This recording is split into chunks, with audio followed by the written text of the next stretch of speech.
La société a de la peine à comprendre les différences. C'est-à-dire qu'elle pense que le droit protège l'éthique, alors que l'éthique, au fond, met en cause quelquefois des règles de droit au nom de la protection des plus vulnérables.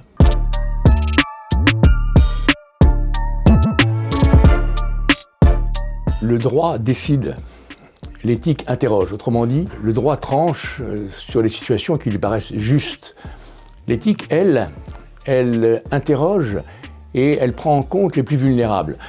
En fait, il est important dans un pays qu'il y ait des règles de droit, mais il y a aussi une réflexion éthique parce que si en même temps l'éthique était au pouvoir, ce serait une catastrophe parce que l'éthique, elle ne décide pas. Alors à propos en particulier des EHPAD, on s'aperçoit que durant cette épidémie de Covid, le droit a protégé ce qu'on appelle le Zoé, le corps, l'incarnation au sens des organes, la médecine, la santé.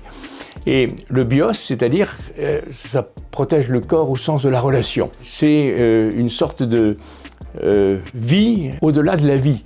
Et pour les EHPAD en particulier, on s'aperçoit que le droit à protéger la vie, l'infection, alors que les personnes âgées, quelquefois, elles souhaitaient que la relation soit au-delà de la vie simple.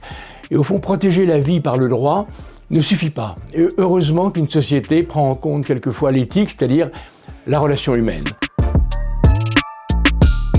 Des refus de toilette, des refus de soins qui sont parfaitement légitimes. Alors, on peut imaginer que les personnes ont perdu leur capacité de discernement, mais dès qu'on perçoit que cette volonté est une volonté formelle, il faut savoir la respecter, parce que cette personne, au fond, a le sentiment d'être respectée dans son refus, alors que lui imposer finit par être, au nom des règles de droit, une violence.